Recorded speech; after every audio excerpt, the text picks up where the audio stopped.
ಈ ಹುಕ್ಕಾ ಬಾರ್ಗಳದ್ದು ಮೇಲೆ ಆಕ್ಷನ್ ಯಾವ ರೀತಿ ಅಂತ ನಿರ್ಧಾರ ಆಯ್ತು? ಅದು ಯಾವ ಕಾರಣಕ್ಕಾಗಿ ಅದರ ಬೆಲೆ? ಅದು ನಮಗೆ ಈ ಒಂದು ತಂಬಾಕು ಅಲ್ಲಿಂದ ಶುರು ಆಯಿತು. ತಂಬಾಕುವನ್ನು ಏನು ಉಪಯೋಗ ಮಾಡ್ತಾರೆ ಅದನ್ನು ಯಾವ ರೀತಿಯಾಗಿ ನಾವು ನಿಯಂತ್ರಣ ಮಾಡಬೇಕು ಅಂತ ಒಂದು ಕಡೆ ಅಲ್ಲಿಂದ ಪ್ರಾರಂಭ ಆಯಿತು.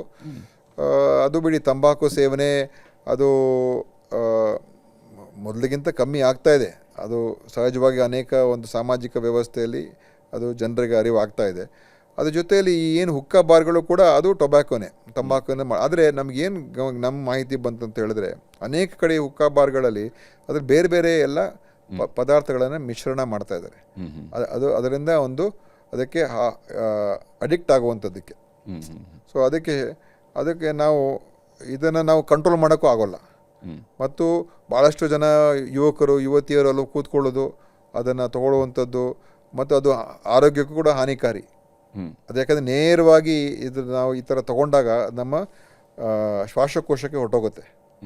ಹೌದು, ಫಿಲ್ಟ್ರೇ ಇರೋದಿಲ್ಲ. ಹೌದು, ಅದು ತುಂಬ ಹಾನಿಕಾರ. ಅದು ಅದಕ್ಕೆ ನಾವು ಎಲ್ಲವನ್ನು ನೋಡ್ದು ನಿಯಂತ್ರಣ ಮಾಡೋಕ್ಕಂತೂ ಆಗಲ್ಲ. ಅದನ್ನು ಬ್ಯಾನೇ ಮಾಡಿಬಿಡೋಣ ಅಂತ ಡಿಸಿಷನ್ ತೊಗೊಂಡು ನಾವು ಮಾಡಿದ್ವು.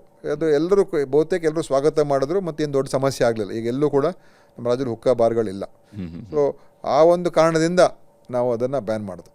ಆದರೆ ಇತ್ತೀಚೆಗೆ ಕೆಲವೊಂದು ಪ್ರಕರಣಗಳಲ್ಲಿ ಡೆಲಿವರಿಗೆ ಅಂತೇಳಿ ಹಾಸ್ಪಿಟ್ಲಿಗೆ ಹೋಗಿರ್ತಾರೆ, ಆವಾಗ ಅಲ್ಲಿಂದ ಪೋಕ್ಸೋ ಕೇಸ್ಗಳು ರಿಜಿಸ್ಟರ್ ಆಗಿರುವಂಥದ್ದು ಬರ್ತಾ ಇದ್ದಾವೆ. ಅಂದರೆ ಬಿಲೋ 18 ಇಯರ್ಸ್ ಪ್ರೆಗ್ನೆನ್ಸಿಯಲ್ಲಿ ಇದೊಂದು ಬಿಲೋ 18 ಇಯರ್ಸ್ ಮೇಲೆ ನಾವು ಪೋಕ್ಸೋ ಕೇಸನ್ನು ಹಾಕೋಕೆ ಹೋಗಲ್ಲ.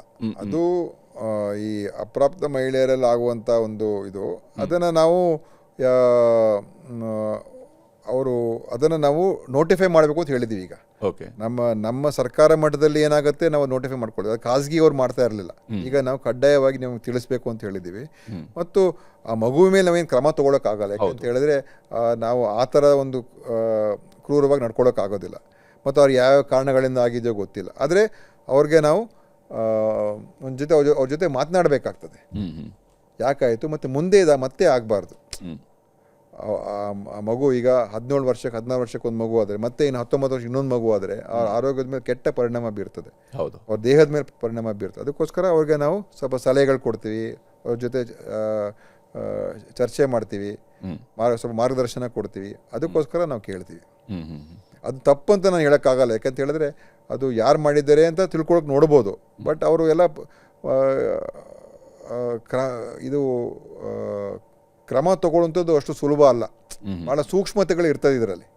ಅದು ನೋಡಿಕೊಂಡೇ ತೀರ್ಮಾನ ಮಾಡಬೇಕು.